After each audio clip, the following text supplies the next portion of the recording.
with. We know that you've been traveling a lot, but you're back for the Texas Conference for Women, and I know that you've hosted. Why do you think it's so important that you leave the campaign trail to come back for this conference?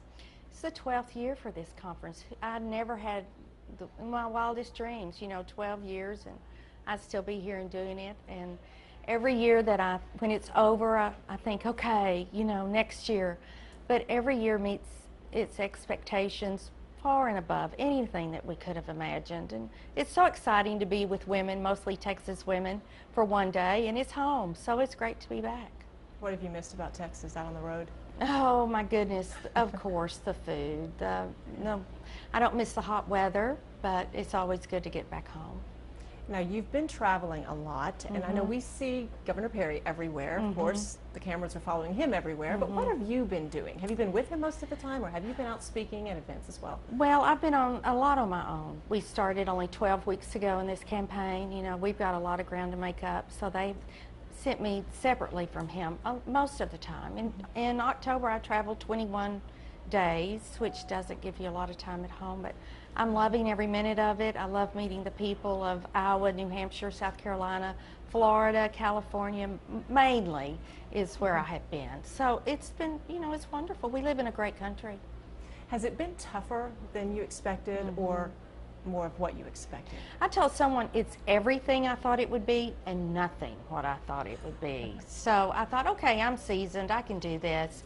But it's much harder, it's much more difficult to be in the national media spotlight, and I've learned some lessons along the way. What are some of the challenges and some of the lessons you've learned? Most of the time there's a camera on you, so be really careful on what you say. I have been caught in that trap, not realizing I was on film, and it's viral. I mean, these days everything is on the internet within no time. So, I've learned my lesson to think about what I say most of the time. Are you referring to the time when you talked about you think your husband may have been treated unfairly? I was there, and it was a very private moment. I didn't really know this was being filmed, but they asked me to talk about my faith and the location where I was in South Carolina up at North Greenville University.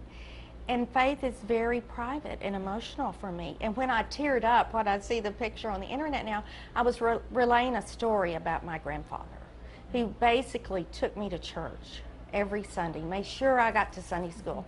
And he speaks to me through hymns sometimes, the old hymns. And I was emotional, and yes, so that was when I teared up. And, I had no idea it would be on TV in the video. Well, here you are now, and I know that you've, in the past, I remember when it first started, you encouraged your husband to run.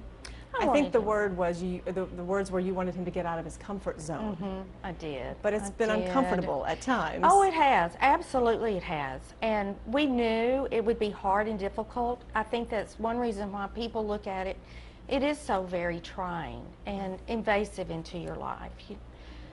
But we really felt like there was a need, and we were worried about our country. And we did not want to wake up when we were 80 years old and say, gosh, we should have done it. Would have been too late then.